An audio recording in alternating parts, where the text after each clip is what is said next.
Nous allons commencer ce nouvel entretien avec Julien Benetton, qui est représenté par la galerie Olivier Robert au stand D1, me semble-t-il. Mais vous allez voir défiler dans tous les cas de figure à l'écran. Vous présentez en quelques mots Julien Benetton, c'est vous dire qu'il est originaire de la région grenobloise. Je ne sais plus l'année. T'es né en 1977. En 77, j'ai oublié ça tout d'un coup. En 77, et qu'il fait partie de cette génération qui, depuis une petite dizaine d'années, sont apparus sur la scène artistique avec cette passion irrépressible pour la peinture, dans une qualité de figuration qui, chez lui, a une spécificité qu'on pourrait dire comme ça d'emblée d'être très précisionniste dans son rendu formel. Mais on va en parler largement, et cette activité de peintre est doublée de toute une production d'œuvres sur papier, de dessins qui souvent conservent le médium de la peinture, c'est-à-dire l'acrylique, l'acrylique sur papier, à travers toute une série de travaux. Et d'ailleurs, Julien, on en parlait à l'instant, le dessin chez toi s'exprime beaucoup dans la série. Comme d'ailleurs, on peut le voir sur le stand de la galerie Olivier Robert, stand D1, avec Wishlist. Exactement. Tu peux un peu préciser pourquoi et en quoi le dessin, lui, se développe-t-il dans cette qualité sérielle ? C'est arrivé un petit peu par accident parce que j'ai banni le dessin de mon travail quand j'ai commencé à travailler la peinture, en fait. J'ai posé les crayons et j'ai plus jamais dessiné pendant plus de 10 ans. Donc, parce que je trouvais que, bon, avant de travailler d'après photo, d'après document, pour avoir la mémoire de ce que je voulais peindre, notamment au niveau du réalisme et du détail, je peignais une mémoire et je faisais des esquisses donc très rapides de ce que je voulais peindre. Et quand je voulais ensuite repasser en peinture à partir de ces petites esquisses dessinées, je me rendais compte que je perdais de la fraîcheur et je trouvais ça faible, ou j'avais l'impression de l'avoir déjà fait. Donc j'ai tout de suite arrêté de dessiner. Et le dessin est réapparu en utilisant le papier. Où tu étais sorti de l'école ou... Ouais, non. L'école des Beaux-Arts de Paris. Oui, là on est en 99 à peu près. En 99, ouais. D'accord. Et du coup, j'ai réintroduit le dessin dans mon travail, mais complètement par accident, en intégrant le support papier. C'est-à-dire que ça, c'est quelque chose que j'ai fait aux alentours de 2005. D'accord. Et j'ai fait des peintures sur papier. Sans me rendre compte, d'ailleurs, elles étaient encore en couleur, donc d'habitude je peins à l'acrylique sur bois, en couleur. J'intégrais absolument pas le noir et blanc dans mon travail, et c'est venu beaucoup plus tard aussi, ça. Et alors, en effet, cette série de peintures sur papier, donc quand tu vas retrouver à travers cette reprise d'activité, tu vas retrouver le dessin, se décline dans une iconographie de portraits de rappeurs hip-hop, de toute cette icône. Tu peux nous parler un petit peu, voilà, comme ça, justement. Voilà. Hip-hop Tribute. Voilà, c'est ça. C'est la première fois que j'ai réutilisé le papier, c'était pour cette série, qui est composée en fait de 3 séries de 12. Donc c'est une liste de rappeurs que j'aimais bien, qui est non exhaustive, bien entendu, et que j'ai arrêté parce que j'en avais marre de me répéter. Disons qu'il y en a une par année. Il y en a une en 2005, une en 2006, une en 2007, et là j'ai arrêté. Mais ça, par exemple, sur la fin de cette série de Hip Hop Tribus, j'ai pu faire des choses comme ça, comme des portraits d'amis. J'ai arrêté de me cantonner au sujet des rappeurs qui devenaient une case un petit peu trop étroite, quoi. Mais c'est ça qui m'a donné envie de toucher au papier. Mais là, je me souviens que la première fois que j'ai fait cette série, j'ai peint les 3 premiers rappeurs qui me venaient à l'idée, que j'aimais bien, qui étaient Nas, Rakim et Flavor Flav. Et j'en ai fait 12 derrière parce que je trouvais que c'était cool. Mais pour moi, ça n'avait aucun intérêt artistique dans ma production. Et en quoi c'était cool, comme tu dis? C'était cool parce que de temps en temps, quand on a besoin d'un courant d'air dans son travail, on a quelques sujets comme ça. J'imagine que c'est pour tous les artistes pareil. On a quelques sujets un petit peu fétiches qui nous rafraîchissent, qui nous font du bien et sur lesquels on va s'appuyer pour faire des expériences. Voilà. Moi, les expériences ne m'arrivent pas souvent, mais je me rappelle que la première fois que j'ai fait cette série, j'ai posé les papiers par terre dans la cour de la galerie à l'époque et j'ai dit mais qu'est-ce que vous en pensez? Moi, pour moi, ce que j'avais fait, c'était peut-être indigne, quoi. Et en fait, ça l'était pas, mais moi, je m'en rendais pas compte parce que je m'étais amusé, en fait. Voilà. Donc, comme le dessin ou le dessin de la peinture comme un exercice un peu parallèle par rapport à toute une production de peinture qui, elle, était beaucoup plus articulée par rapport à des problèmes sociétaux, par exemple. Oui, mes peintures, c'est je peins ce que je vois, ce que je vis, les quartiers où je passe, même un peu les pays quand je me force à voyager pour voir d'autres choses. Mais voilà, c'est des sujets sociétaux, des portraits, des scènes de vie, souvent urbaines. Mais disons que mon travail de peintre est devenu de plus en plus réaliste parce que même s'il était un petit peu naïf et que j'essaye de garder cette touche quand même de temps en temps, j'avais envie d'accéder au réalisme parce que quand on est fan de Bruegel, de Van Eyck, de Memling, etc. et qu'on sort, on est très très frustré. Et on a envie d'être moins caricatural. Et c'était un peu ça mon envie. Et si mes premières peintures sont un petit peu caricaturales, c'est pas parce que je voulais l'être, c'est parce que je n'avais pas les moyens techniques de ne pas l'être. Donc mes peintures s'affinent, me prennent donc de plus en plus de temps. Et le dessin apparaît au moment aussi où mes peintures commencent à devenir chronophage et que je me dis, voilà, ça c'est un tableau que je veux faire qui va faire 4 mètres. S'il fait 4 mètres, c'est 5 mois de travail. Ou 3 mois, enfin peu importe. Donc à partir de ce moment-là, quand j'ai fini ce genre de pièces marathon, j'ai besoin aussi de me reposer sur des petits formats. Une diversion en quelque sorte. Et donc de partir aussi sur des pistes qui sont plus rapides. Tu viens de dire tout à l'heure, là, dans tes paroles, tu as dit quelque chose sur lequel je voudrais qu'on revienne. Je pense que je vois ce que je vis. Je pense qu'il y a une autre qualité à ajouter, ce que je sais. Parce qu'il me semble que tu ne te contentes pas du voir ou du vivre, mais que tu es absolument accro à une figuration nourri d'un savoir qui n'est pas un savoir culturel, hein, je ne parle pas de cela, même si bien sûr ça existe, mais d'un savoir du sujet que tu vas traiter.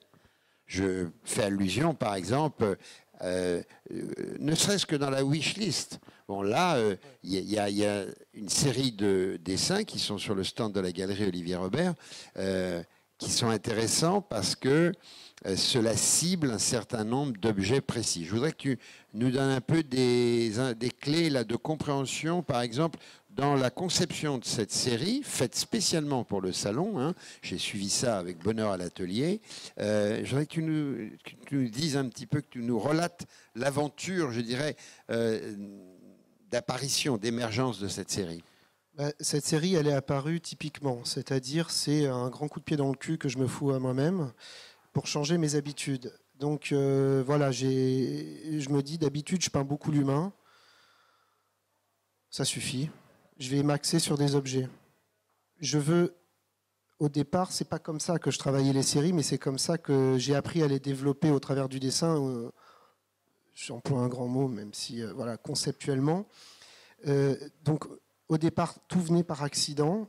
Maintenant, c'est beaucoup plus réfléchi. Ça peut partir d'une idée idiote, mais je me fais plaisir, donc je boude pas ma stupidité pour mon inspiration, et après j'essaye de l'articuler, et avant même de commencer la série, d'avoir une idée très précise de ce à quoi elle devrait ressembler. Par exemple, sur quel support, quelle technique je vais utiliser sur ce support, couleur noir et blanc, format, est-ce que j'utilise le même format ou pas.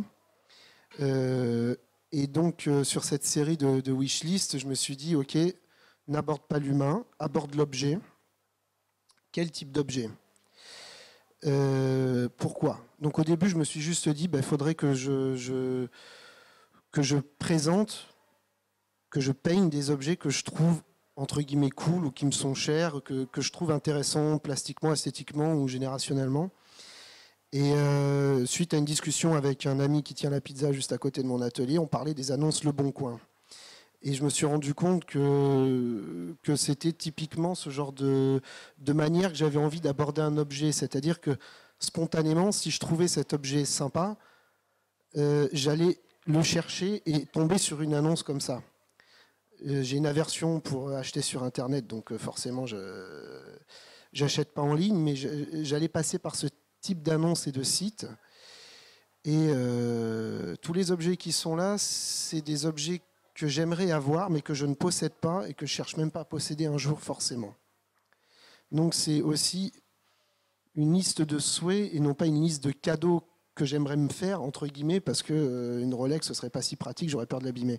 Donc ça peut aller d'un objet qui coûte 2 € en occasion, comme 35 000 € parce que c'est une voiture allemande un peu pas mal. Et tout s'est construit comme ça. Après, je me suis rendu compte que je devais absolument aussi éloigner les objets qui étaient pop ou culturellement sympas à peindre, mais qui ne me correspondaient pas. Ah oui.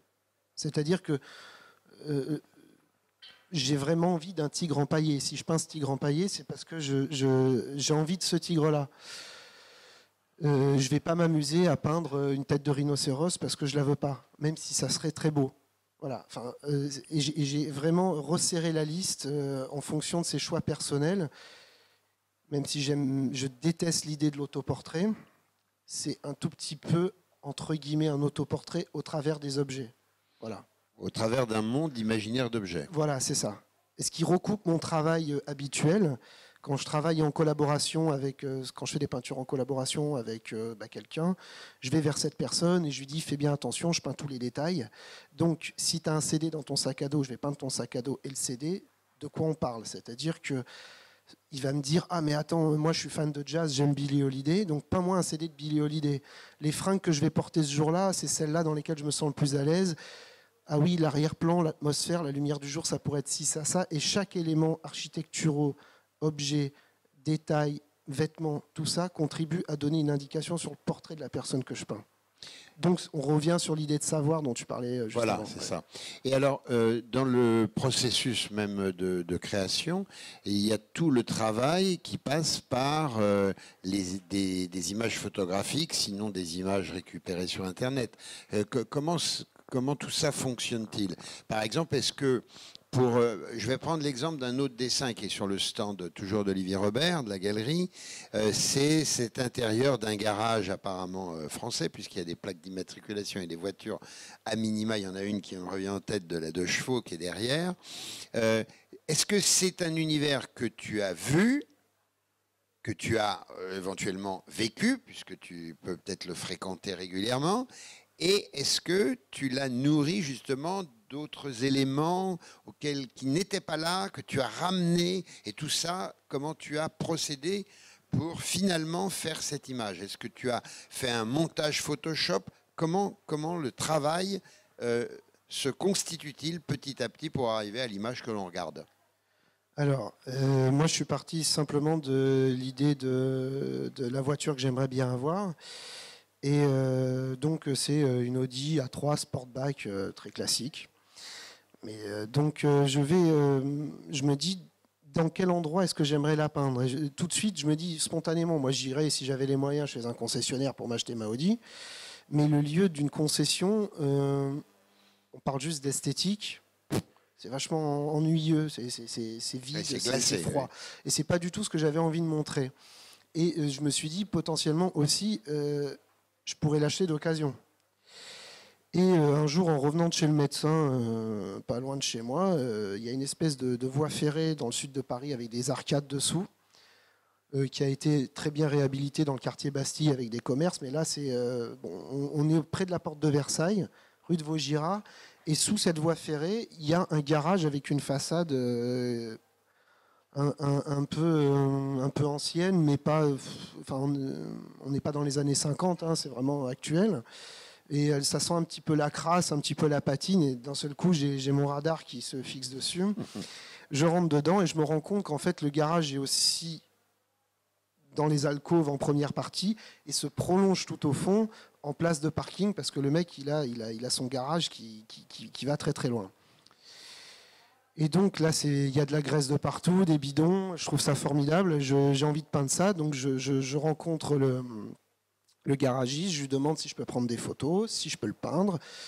Et là, je te coupe, mais là, quand tu as découvert ce garage, tu avais un appareil photo avec toi ou tu es revenu sur le terrain?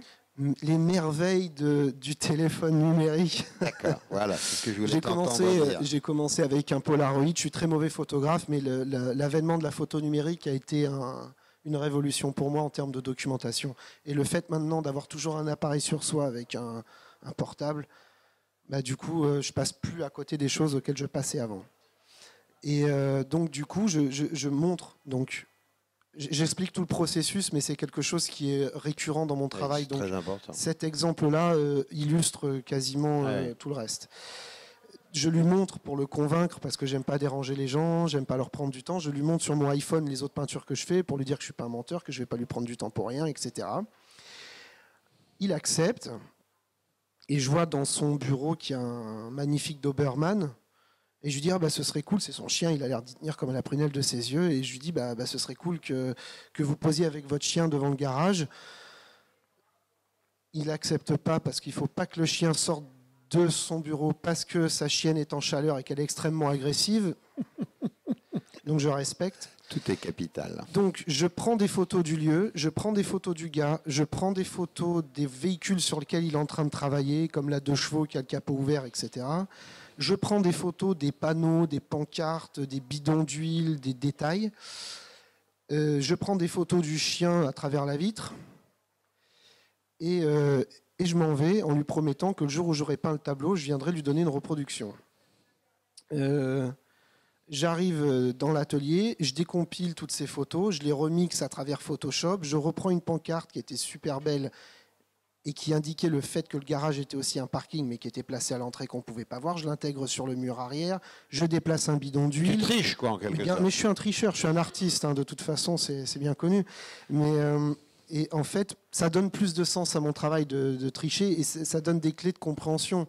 Ce chien garde le garage, c'est aussi son animal de compagnie tous les jours. Je trouvais ça idiot de ne pas le mettre. Donc là, même, j'ai cherché des photos sur Internet pour avoir le chien, parce que j'avais des photos trop floues, et je le peins à côté de lui, etc. Par contre, l'Audi qu'il avait dans son garage ce jour-là, parce qu'il en avait une, j'en reviens à mon sujet objet, c'était un Q3 à chier. J'aime pas les 4x4. Et du coup, je me dis, je veux une A3 Sportback, donc je vais au concessionnaire Audi, je me fais recevoir froidement, parce que je n'achète pas. Et du coup, mais la personne me donne des renseignements concernant les prix d'occasion, etc. Et sur le site de Audi, je peux concevoir ma voiture en ligne. Donc je vais mettre toutes les options, etc. pour créer la voiture dont j'ai besoin. Et j'applique la politique de prix d'occasion que m'a indiqué le concessionnaire. Et je la replace artificiellement dans le garage de cette personne. Ah, tu crées la voiture comme si tu allais la commander. Mais bien sûr, c'est la voiture que je veux. Donc il faut qu'elle ait les jantes de cette branche, telle couleur, tel moteur, etc. Je me fais un peu plaisir, quoi. On est en train de rêver, donc pourquoi pas. Je rêve pas souvent dans mon travail, mais là, je me suis fait un peu plaisir. Et du coup, quand j'ai fini la peinture, j'ai tiré une photo et je suis allé donner la reproduction au mec dans le garage. Il était là. Et donc, tout de suite, il m'a dit que j'avais déplacé le bidon d'huile parce qu'il n'était pas là, que la 2 chevaux, elle était finie d'être réparée, que la pancarte parking, elle est à l'entrée et que je ne l'ai pas mise au bon endroit, que le chien... Alors, mais il me dit, vous êtes venu quand ? Je fais en octobre. Il me dit, non, c'est pas en octobre. Si la chienne est en chaleur, c'était en novembre. Et il s'appelle Ahmed, et voilà. Et il est très content d'avoir eu la reproduction. Donc voilà tout le processus. Ah oui, il n'était pas furieux que tu aies transformé, non, il aurait pu... Non, mais il a repéré toutes les petites choses que j'avais changées. Ouais. D'accord. Et ça, je trouve ça sympa aussi. Bien sûr. Que la personne concernée repère les petites tricheries, même si ça ne gêne pas. Si ça gênait, moi, ça m'ennuierait. Oui, j'allais te Ouais. poser la question. Qu'est-ce qui serait passé? Tu n'aurais C'est pas encore abandonné jamais- le projet. Non, mais la peinture était faite, j'avais passé un temps fou. Ah oui, on la était peinture en- était faite. Ouais, Donc ouais, tu ouais. l'as montré après que la peinture était Ouais, faite. ouais. D'accord, ok. Mais Pas fou. Pas fou, mais en même temps, je travaille toujours avec cette espèce de contrat moral avec mon sujet. Ah ouais. C'est-à-dire que quand je travaille, j'essaye de garder cette conscience de la personne que je peins, que potentiellement, j'espère, elle va voir le tableau une fois qu'il est fini ou une C'est pas reproduction. seulement de la que je vais lui confiance donner. chez toi, je te connais bien, c'est du respect. Oui, voilà.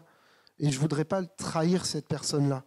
Même si j'ai changé des trucs, il faut que ça serve la manière de le représenter. En fait, C'est-à-dire ce qui est intéressant, excuse-moi, je te coupe, Oui, c'est oui. que tu respectes effectivement le sujet qui fait le prétexte à ton image, mais en revanche, le réel, tu n'as pas à le respecter.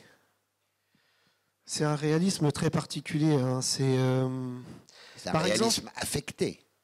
Par exemple, bon, je te connais bien, je veux faire ton portrait. Si je fais ton portrait, je vais prendre une rafale de photos de toi dans un moment très particulier, mais qui ne sera pas forcément ni le lieu, ni l'heure, ni l'endroit dans laquelle j'imagine que ton portrait sera. Si j'ai la chance de te connaître, je vais te demander quel lieu te correspond. On va en discuter, etc. Quels vêtements, comme le décor et tout. Mais par exemple, on est tous pareils. Quand on prend des photos de nous, il y a des moments où on a des photos où on fait une drôle de tête, il y a un œil qui est fermé, un œil qui est rouge, la bouche de travers, ça ne nous correspond pas. Moi, je garde ça à l'esprit, c'est-à-dire que je vais prendre 50 photos de ton visage, mais peut-être qu'il y en aura une où je vais me dire, ça c'est Philippe. C'est la bonne expression, il y a un petit sourire en coin, mais c'est pas la franche rigolade non plus parce que je veux donner telle expression, etc. Donc ce sera cette photo qui sera bon pour le visage. Par contre, l'expression corporelle, elle peut faire partie d'une rafale de 150 autres photos, et il n'y en aura toujours qu'une qui sera la bonne. D'ailleurs, malheureusement, elle sera floue parce que tu seras en mouvement et que je ne suis pas un bon photographe, mais néanmoins, je vais placer ta tête sur ce corps-là, et tout ce que j'espère, c'est qu'à la fin, tu vas me dire, c'est moi. D'accord. Même si ce n'est pas le plus ressemblant du monde. Ah oui, Par exemple, bien sûr. Joché qui est là, elle n'a jamais voulu poser de face pour moi. Elle était trop timide, c'était hors de question pour elle. Donc j'ai respecté ça. Bon, de toute façon, sinon, elle n'aurait pas accepté de poser. Mais voilà, c'est pas parce que j'ai des photos de face d'elle, j'ai réussi à l'avoir de toute façon, mais je voulais pas qu'elle se sente trahie dans le projet qui était de faire des portraits des résidents à Amsterdam, quoi, enfin de la résidence dans laquelle j'étais. Dans la wishlist, l'ensemble des pièces qui sont là-haut, toujours chez Olivier Robert, il y a effectivement, tu l'as évoqué très vite tout à l'heure, un dessin qui figure un catalogue, monographie plutôt, de Bruegel. Cette relation à cette peinture-là, de cette époque-là, elle était particulièrement importante, je crois.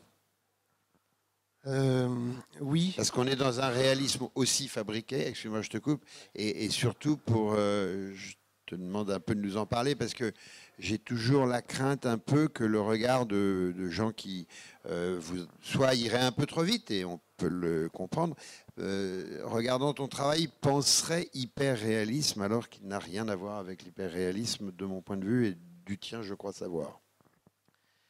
Alors, on va dire que Bruegel et d'autres Oui. de cette époque-là sont, on va dire, mon époque de peinture préférée. Je ne suis pas particulièrement accro aux références. J'en ai pas besoin pour nourrir mon travail. C'est pas du snobisme, c'est juste une réalité.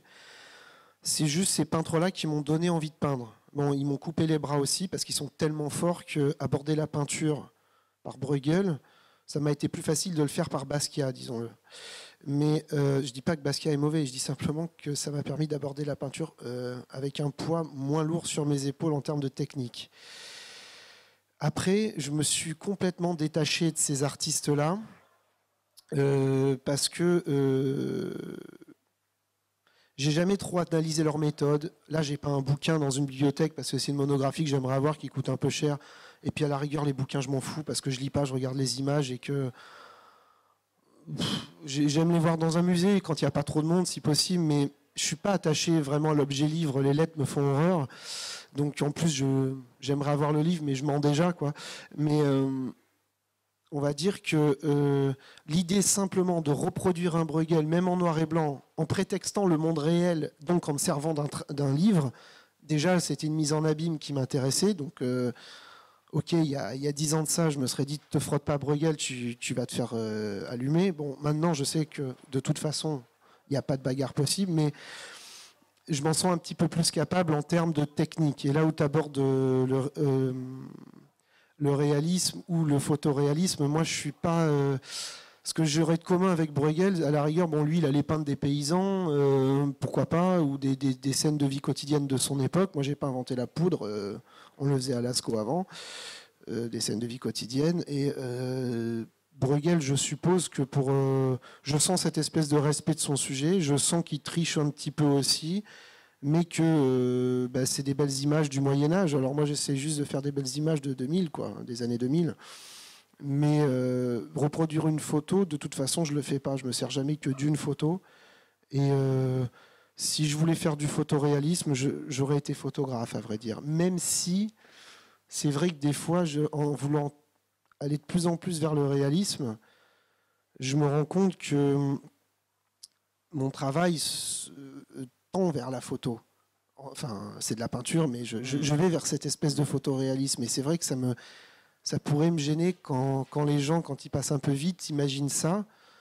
Bon, tant pis, c'est aussi mes faiblesses d'aujourd'hui. J'aimerais faire un petit peu machine arrière et aller vers un côté un petit peu plus gestuel parfois, mais je suis pas Picasso, donc j'avance moins vite que lui, quoi. Tu avances moins vite que lui et en fait, tu sembles toujours un peu buté vers une question qui est celle du temps du travail. Tu es toujours terriblement préoccupé par cette manière que la peinture ou le dessin, finalement, te prenne un temps fou. Et parfois, tu es un peu presque agacé par cette idée-là, mais tu ne cherches pas non plus à mettre en place pratique artistique qui te permettrait d'aller plus vite. Hein, combien de fois on a eu l'occasion d'en parler en disant mais pourquoi tu prends tant de temps à faire ça? Comme s'il y avait quelque chose qui était d'une certaine nécessité en toi à tarder, je dirais, au sens meilleur du terme. Hein. En fait, dans mon travail, je raconte une histoire. Ouais. Tant que je n'ai pas fini de raconter l'histoire comme je voulais, la peinture n'est pas finie. Tant que je n'ai pas dit tout ce que j'avais à dire, ça ne sert à rien de continuer. Donc, partant de ce principe-là, c'est vrai que si je veux aller vers un certain réalisme et être très complet quand je raconte quelque chose, dans les moindres détails, je me rends compte que c'est un labeur, un temps de travail en termes horaires incompressible. C'est-à-dire, je conçois tout à fait qu'on puisse réfléchir à une peinture pendant un mois et qu'on puisse la faire parce que le temps de réalisation est faible, mais qu'on ait besoin de la concevoir pendant un mois. Bon, un peintre abstrait ou je ne sais pas. Je ne juge pas, ce n'est pas un jugement de valeur. Je pars du principe que pour faire un aplat au rouleau, on va beaucoup plus vite que pour faire une peinture extrêmement détaillée. Et moi, du coup, je suis prisonnier de ce temps de travail qui est complètement incompressible. Donc, 95% de mon temps est à l'atelier, un temps que je ne peux pas consacrer à autre chose, qui me fait même oublier des fois de sortir et voir le monde pour avoir d'autres sujets d'inspiration. Parce que je veux finir ce tableau, je veux finir ce tableau, je veux finir ce tableau. Donc, bon, avec beaucoup d'autres artistes, hein, on a souvent ce sujet de discussion, notamment les obsessionnels tarés, un peu comme...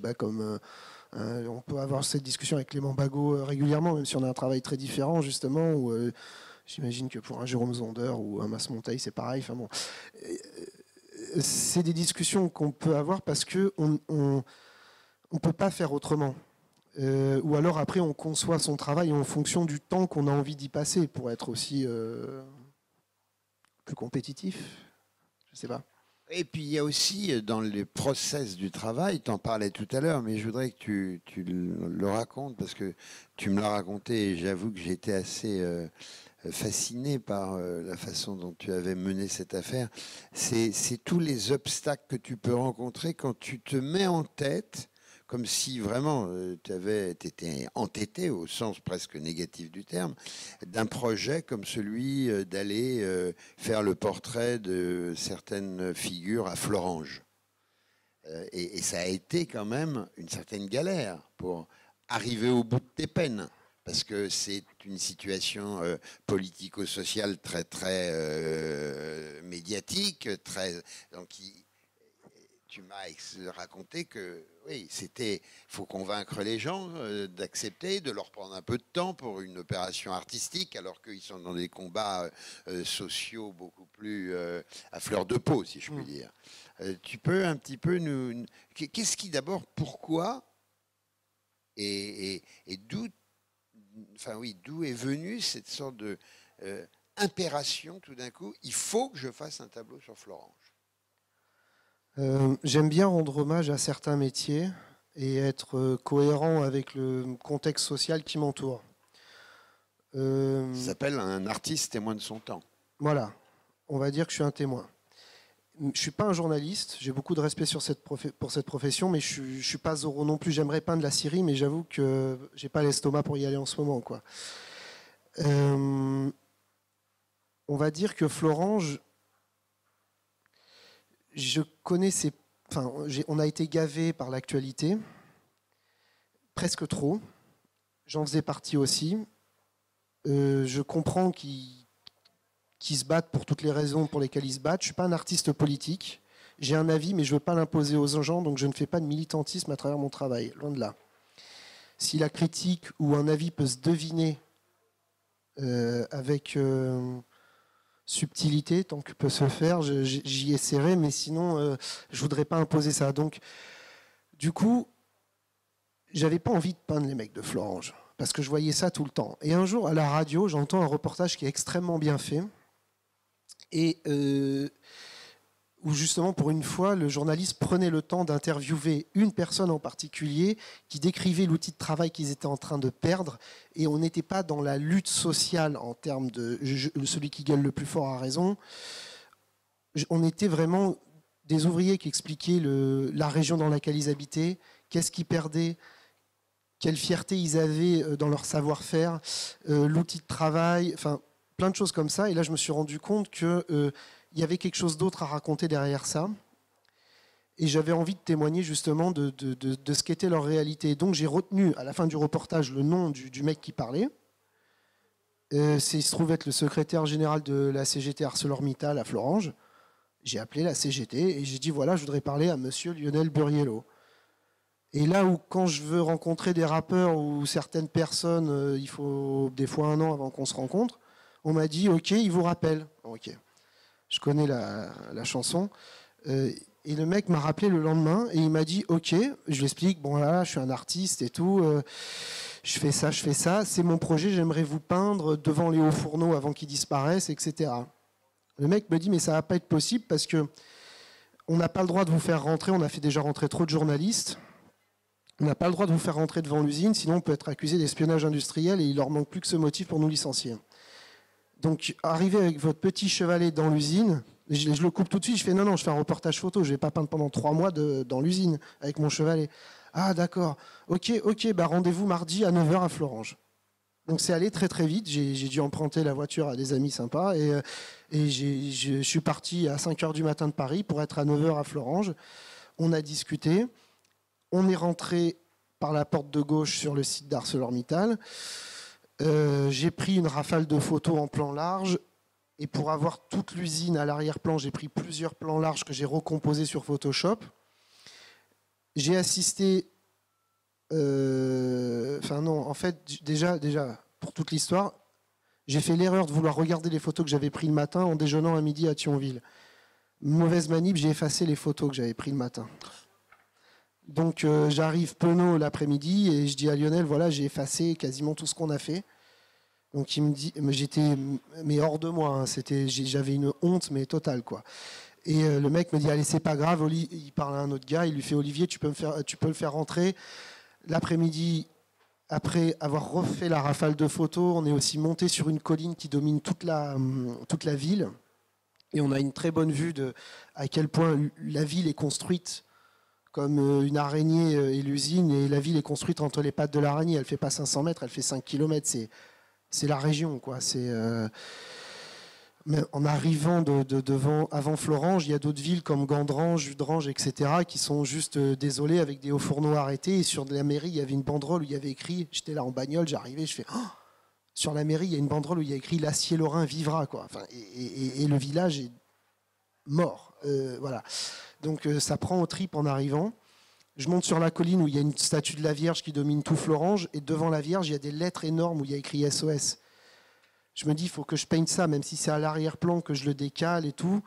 Je l'ai peint. Et j'ai assisté à une réunion de l'intersyndicale de la CGT l'après-midi. J'ai vu leur débat. Je me suis frité aussi avec les mecs après pour les connaître un petit peu. Donc eux, ils sont dans la lutte sociale. Qu'est-ce que tu veux dire, frité ? Quand je dis frité, c'est que moi, j'y connais rien. Je leur demande de m'expliquer ce qu'ils vivent.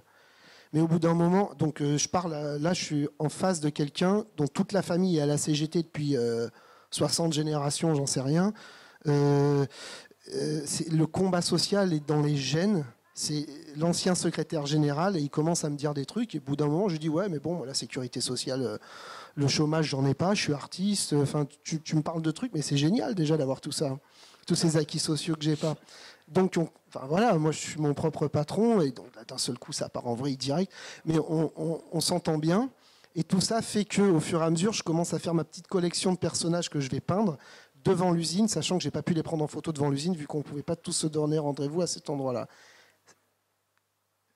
L'histoire de ce tableau est telle que je la raconte, et c'est tel que je l'ai vécu, mais c'est absolument pas tel que je l'ai imaginé, parce que tout est parti d'un reportage radio sans visuel. Voilà. Ah oui, d'accord. Donc en fait, il y a souvent dans ton travail cette dimension de la mémoire. Oui. Ce que je peins disparaît. Pendant que je peignais le tableau de Florange, le haut-fourneau a été fermé. Des fois, j'ai peint un SDF, j'ai appris 5 ans plus tard par quelqu'un qui le connaissait qu'il était décédé. J'ai peint la Porte Lescaut au Halles à Paris en 2004. La peinture fait 4 mètres. Aujourd'hui, Porte Lescaut, c'est un chantier. La Porte Lescaut n'existe plus et les Halles vont devenir autre chose. Voilà, je sais pas, j'ai aussi peint la rue Saint-Denis avec des prostituées. Peut-être qu'un jour, il n'y aura plus de prostituées rue Saint-Denis. J'en sais rien. Il y a un travail de mémoire, mais qui est fait malgré moi. Moi, je pense. Enfin... Est-ce qu'on pourrait dire qu'au bout du compte, dans cette façon d'iconographie que tu accumules, c'est une espèce de roman que tu as écrit, parce que tu as parlé de narration, un roman de la ville ou un roman de la vie, peut-être tout simplement d'ailleurs. Et sur le mode un peu romanesque, où justement l'écrivain, quand on écoute à la radio des entretiens avec les écrivains, souvent ils expliquent, effectivement ils prennent des notes, mais qu'ils aménagent le réel, qu'ils le biaisent, qu'ils le transforment. Est-ce que tu serais à même de penser que finalement ta peinture serait de cet ordre romanesque ? C'est là où mon travail d'artiste s'arrête et où ton travail de critique d'art commence, c'est que tu réfléchis à des notions auxquelles je ne réfléchis pas. C'est-à-dire que moi, ce que tu... Oui, mais tu sais bien, quand tu fais Florange, tu mets des héros dans ta peinture. Des héros par rapport à... J'y réfléchis pas. C'est instinctif, ça m'intéresse, j'y vais, je le peins. Tant que je suis pas mort, je peindrai... Voilà, j'aimerais peindre un boxeur, j'aimerais peindre un éleveur laitier. Justement, tu viens de dire un mot sur lequel je vais m'arrêter. Tu voudrais faire un travail avec un boxeur. Ouais. Je pense qu'on peut en parler, au contraire. Non, pas encore. Hein. Je ne dois pas révéler, alors... Non. C'est trop tôt. Mais tu as déjà peint un boxeur. Je vais me rattraper. Il y a une figure de boxeur, là, mais qui est un dessin, celui-là. Oui, c'était un dessin sur papier, c'était une expérience. Qu'est-ce qui t'intéresse chez le boxeur, là ? Je suis fasciné par Rocky, de toute façon. Non, j'ai pas Mr. T, alias Clubber Lang, dans Rocky 3. C'était juste un prétexte. Là, j'ai pris cette icône. J'ai jamais rencontré Mr. T, j'aimerais, mais je l'ai pas rencontré. Maintenant, il est trop vieux. Mais bon, bref, peu importe. J'ai peint Mr. T comme j'ai peint un rappeur pour me donner un coup d'air frais. Donc, Clubber Lang dans Rocky 3, l'œil du tigre. Parce que j'avais tendu un grand papier qui avait gondolé à cause de la température extérieure. J'avais ouvert les fenêtres, ça avait gondolé, et j'étais en colère. Et donc, je ne pouvais pas peindre cette série sur ce grand papier qui était gondolé. J'étais à Amsterdam, une amie fait un vernissage dans 4 heures. Donc je suis super énervé et je me dis « Ok Julien, tu fais jamais ça. En général, il te faut 4 mois, 4 semaines ou 4 jours dans le meilleur des cas, dans le plus petit des formats. Là, tu as 4 heures. Dans 4 heures, tu as fait un tableau, quel qu'il soit. Et j'ai peint Mr. T en 4 heures. Et tu t'es lancé un défi. Très gestuel, ce que je ne fais jamais. Cet accident de parcours, cet énervement, fait que ça m'a permis de penser à un autre projet derrière, notamment au travers de la boxe. Là, j'ai vu tout à l'heure dans le scrolling, là, il y a un portrait de Notorious B.I.G. qui est un rappeur décédé. Bon, c'est vraiment une icône. Hein. Peindre Notorious B.I.G., c'est aussi chiant que peindre Bob Marley, l'Arc de Triomphe. C'est une icône, quoi. Ou Jésus, c'est un... Oui, donc des héros quand même. C'est des héros, c'est mes héros, mais disons que c'est aussi très kitsch au final. Mais j'avais envie de lui rendre hommage, donc je pars d'images de vidéos où il a rappé à 17 ans en plein Brooklyn sur Flatbush Avenue.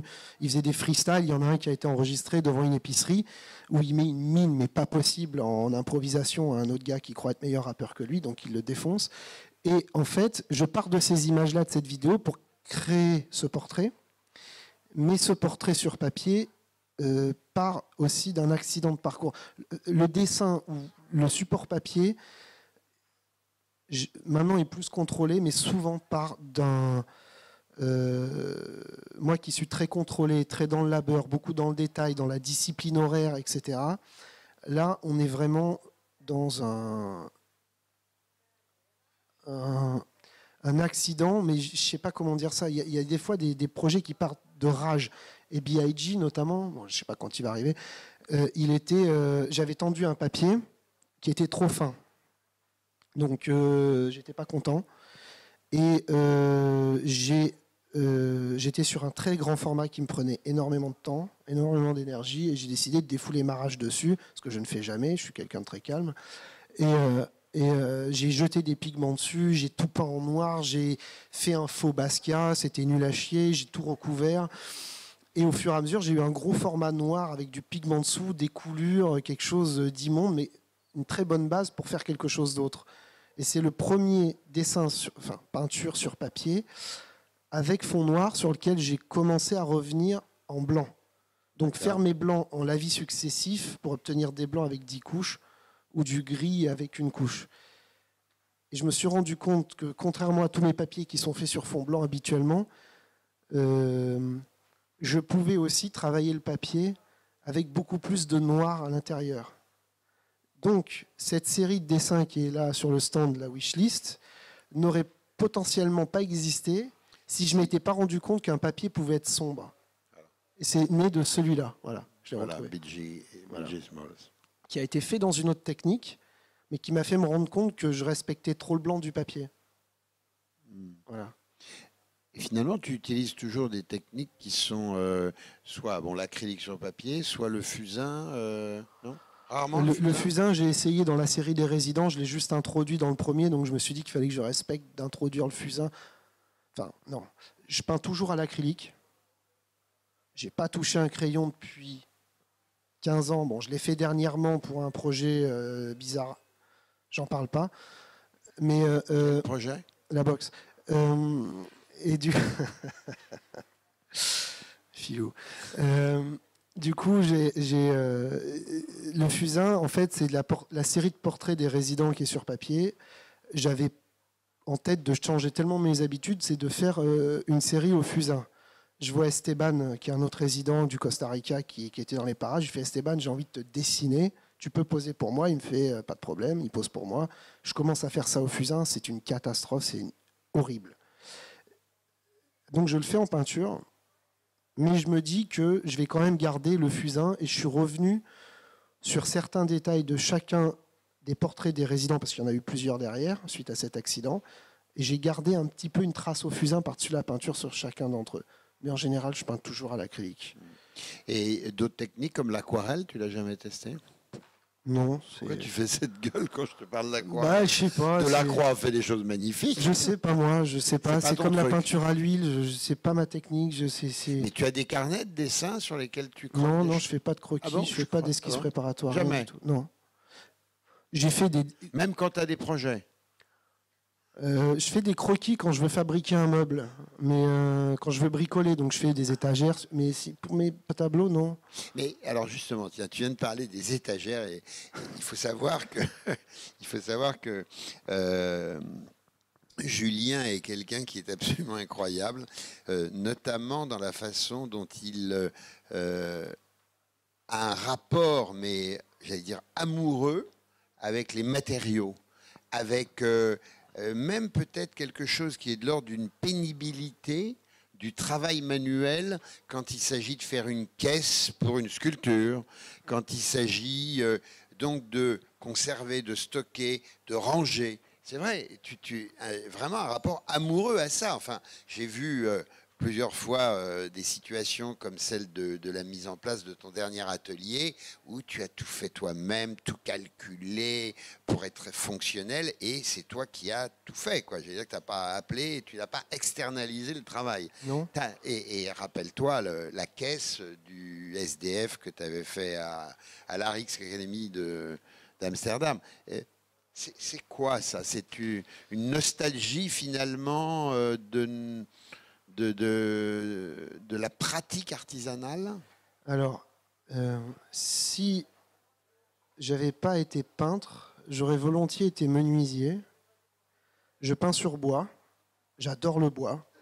Pas ébéniste, hein. Je suis trop brutal pour être ébéniste, mais menuisier, j'aime beaucoup ça. Et en fait, j'aime le respect du support ou préparer un support que je vais bien aimer va m'aider à mieux peindre. J'adore bricoler. Et en plus, maintenant, j'ai des super outils de marque allemande. Avec le sourire. Oui, mais ça aide beaucoup parce qu'il y a des choses, quand on n'a pas les bons outils ou qu'on ne les connaît pas parce qu'on ne les a jamais utilisés, on ne sait pas qu'on peut faire ça. Le vieil adage. Voilà, hein. Bon ouvrier a des bons outils. Hein. J'ai des meilleurs outils en bricolage qu'en peinture. Hein. Je peins avec des pinceaux petits gris et des acryliques de base. Hein. Je ne suis pas... Marthe Kolensky ne connaît pas. Quoi. C'est trop dur. Je ne sais pas. Enfin, bon. Et donc, je prépare... le fait de peindre sur bois, ça me permet aussi bon, la toile, c'est mou, j'aime pas le grain, etc. Et quand je prépare mon format en bois, en contreplaqué, je fais même les bords maintenant contreplaqués, ça voile moins que les tasseaux. J'ai des outils formidables, je ponce amoureusement entre chaque couche de gesso, je colle, je visse, et maintenant je suis devenu assez efficace, donc du coup j'y passe encore moins de temps, malheureusement. Mais c'est vrai que entre peindre et bricoler, bon, il faut plus de temps pour peindre, mais c'est vrai que j'ai besoin de ça. Mais je sais pas, ça fait partie de mon travail de préparation d'un support, mais bon. Il y a une espèce de rapport comme ça, presque sensuel et physique. Oui. Chez toi, oui, la matérialité. Et c'est aussi, disons que quand je peins, je ne suis pas quelqu'un qui va beaucoup utiliser, on va dire, ses mains comme un ouvrier peut le faire. C'est-à-dire, je suis vraiment en train de... Laborieux. C'est laborieux, c'est au petit pinceau, etc. Alors que travailler le bois, justement, je me fais les mains d'un seul coup. J'ai un peu plus des ampoules, je travaille en force, et ça me fait du bien aussi d'avoir ce travail un peu plus physique, quoi. Voilà. Et alors les projets? Non, mais dans l'absolu, hein, je ne te cherche pas à te tirer les verres du nez. Non. Non, mais les projets du travail, c'est quoi? Les projets du travail, c'est continuer, on va dire, à essayer de faire ces portraits en collaboration, où je vais aller plus maintenant à la rencontre de quelqu'un que j'ai envie de peindre, comme je l'ai fait pour Florange, comme j'ai pu le faire aussi sur Wishlist, c'est-à-dire d'aller dans les magasins, rencontrer certains vendeurs, etc. Donc quelque chose m'intéresse, je vais à leur rencontre, surtout si c'est dans des domaines que je ne connais pas. Donc je continue, c'est vrai. Bon, j'ai fini le portrait de Youssoupha, c'est un rappeur français, je suis très content, voilà, je l'ai rencontré, c'est génial. Mais voilà, d'aller vers des univers que je ne connais pas du tout, comme j'ai pu le faire avec le skate, où un mec il était vegan, etc., végétarien, il écoutait du punk. Ça m'intéresse beaucoup d'aller vers des univers, des métiers, des choses que je ne connais pas. Aussi des pays, mais j'aime pas voyager. Donc il faut que je me force. Et puis des fois, on va dans un pays, puis on voit... Tu n'aimes pas voyager? Non. Ah bon? Tu es pourtant allé à Nouakchott en Mauritanie. tu es allé à New York, tu nous as ramené un tas d'images intéressantes. Il y a encore d'autres, certainement, directions que j'oublie dans ma tête. Oui, Amsterdam, la Pologne, tout ça, mais en fait, Ouais. c'est des destinations dans lesquelles Ça ne t'apporte pas vie. quelque chose d'autre? Si. Je suis allé à Florence. Qu'est-ce que tu n'aimes pas dans le voyage? Le préparer. Le préparer? Ouais. Bah oui, Florence, tu l'as pas préparé. Quasiment. Non, mais l'idée simplement de devoir préparer un voyage m'horripile. Et je suis pas un bon voyageur, je suis pas un baroudeur, ça me fait chier. Donc, mais j'en ai besoin. J'ai besoin de nourrir mon travail d'autres univers et du coup des fois d'autres pays. Mais je me suis rendu compte que comme des fois on n'a pas beaucoup de temps, il n'y a rien de mieux que d'aborder un endroit qu'en connaissant des gens sur place qui vont par leur expérience de la vie sur place nous faire gagner un temps fou. C'est-à-dire que visiter Paris avec un Parisien, je pense que c'est pas pareil que visiter Paris en bus en 3 jours. Ah, c'est sûr. Voilà. Donc quand je suis allé à Nouakchott, c'est juste une amie d'enfance qui m'a dit mon mari, il est devenu ambassadeur comme par hasard à Nouakchott. Il y est jusqu'en juillet. Si tu viens pas maintenant, tu es un idiot parce que on peut t'accueillir. New York, j'y suis allé parce qu'on m'a logé, que j'avais un pote qui était journaliste pour un fanzine de rap radical à l'époque et qui connaissait. Enfin voilà. Florence, ça s'est fait comme ça. Si un jour je vais en Amérique latine, j'irai au Chili parce que j'ai des amis chiliens. Et j'espère qu'ils me feront découvrir le Chili comme moi je ne le verrai jamais si je débarque. Et tu es allé au salon de l'agriculture? Non, parce que j'ai pas eu le temps. Mais je peindrai un jour Alain Pimpin, qui est éleveur bovin. Parle-moi d'Alain Pimpin. Alain Pimpin, un reportage sur M6. Sur Capital dans M6, il y avait une émission sur le salon de l'agriculture, donc je connais pas du tout ça. J'ai grandi à la campagne quand même, mais j'ai jamais été trop. Enfin, je construisais des cabanes, mais je m'en foutais de l'agriculture. Et en fait, je vois cette émission sur le salon de l'agriculture et Alain Pimpin, il gagne toutes les médailles depuis 40 ans. Il élève ses vaches, mais avec un amour. C'est ses enfants. Quand il les vend, ça lui arrache le cœur, mais il les vend bien parce que il a toutes les médailles. Et je me suis dit, voilà, ce mec, sur sa grange, il a toutes les médailles qui sont accrochées, mais sur toute la façade, tellement il en a. Et il était avec Mickey, 1200 kilos, taureau limousin. Oh là là, je me suis dit, le mec est charismatique, son bestiau, c'est une bête à concours, c'est le cas de le dire. Je connais pas le limousin, j'y connais rien à la vie des éleveurs bovins. J'imagine qu'ils prennent un jour de vacances en 20 ans, qui se lèvent tous les jours à 4 heures du matin pour même pas bien gagner leur vie en ce moment. Enfin, c'est ce que j'ai entendu à la télé, hein, je suis comme tout le monde. Je veux découvrir ça. Voilà. En fait, c'est ça, quoi. Ce qui te meut, c'est découvrir ça. Découvrir le monde des rappeurs, qui est quand même quelque chose qui t'a... Là, j'étais fan. Oui, mais ça t'a bercé, donc tu as envie de le découvrir. Tu veux découvrir, tu vois un garage, tu rêves d'une voiture, tu veux découvrir. Enfin, j'ai l'impression que cette volonté à la découverte est peut-être le fil rouge de ta démarche. Au fur et à mesure, maintenant, je m'en rends compte de plus en plus que c'est ça. Et c'est très paradoxal parce que je suis quelqu'un d'assez fermé au départ. C'est-à-dire que pour pas que je découvre quelque chose... C'est solitaire, pas fermé. Aussi. Ouais, mais si, un peu fermé. C'est-à-dire que pour pas que je découvre quelque chose, il suffit de me dire va voir ça, c'est génial. Donc déjà, ça m'intéresse plus.